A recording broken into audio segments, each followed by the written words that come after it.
Greetings to all.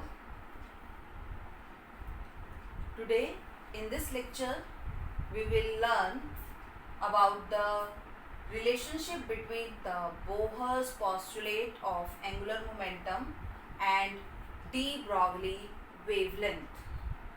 As we know that de Broglie was the first scientist who had explained the dual character of the electromagnetic radiations, and this is also the application of the de Broglie wavelength or de Broglie concept. From the de Broglie concept or de Broglie relationship, we can also calculate the angular momentum of the electron or the angular momentum of the orbit. According to the Bohr's postulate, we know that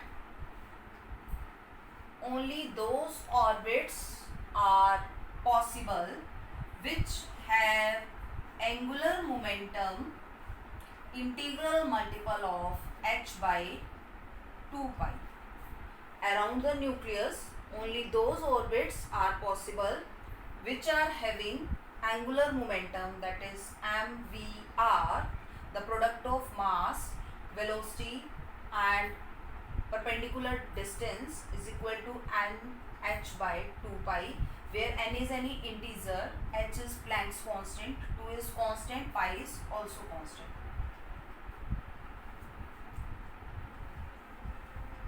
Let's see how do we prove that this relationship occurs from the de Broglie concept. If all the particles or electrons, they have dual character means they have particle nature as well as wave nature, then this is the Bohr's orbit having radius r, and electrons are revolving in this orbit. As electrons have dual character, particle character as well as wave character, if electrons they have wave character, then they will move like this. In this orbit, in this circular orbit, all the electrons they will move like a wave, like this. This is the wavelength of the wave. Now, according to the de Broglie concept, wavelength is equal to h upon mv, where m is the mass of the electron and v is the velocity by which it is revolving around the nucleus. This is according to de Broglie concept. Also, if we want to find the circumference of this orbit with the radius r, the circumference of the orbit is equal to 2 pi r, and this circumference is equal to n into lambda, where n is the number of the waves which are possible in this orbit and lambda is the distance of one wave, or also known as the wavelength.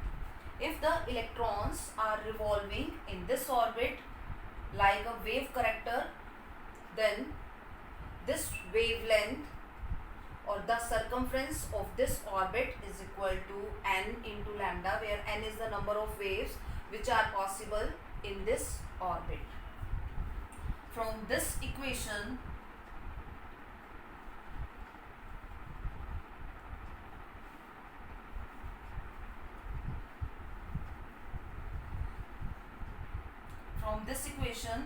this is the equation first and this is equation second.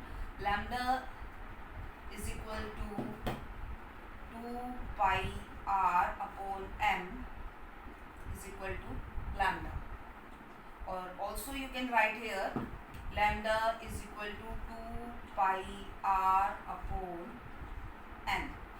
This is equation number third. Now compare these two equations, first and third, in which we have calculated the value of wavelength, as these two are the wavelength for the electron which are revolving in a particular orbit. By comparing these two equations, we get h is equal to we get h upon mv is equal to 2 pi r upon n.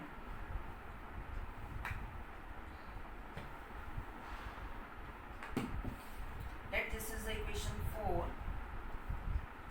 From equation 4, nh by cross multiplying nh upon mv is equal to 2 pi r. By rearranging this equation,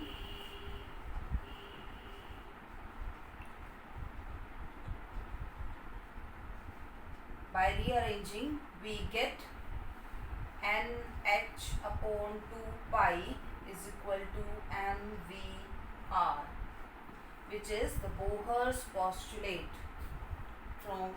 By rearranging this equation, this is the equation 5th. By rearranging the equation 5th, we get nh upon 2 pi is equal to mvr, which is the Bohr's postulate. According to this postulate, only those orbits are permitted which are having angular momentum integral multiple of the h by 2 pi. From de Broglie relation, we can also calculate this postulate of the Bohr's. I hope this concept is clear to all of you.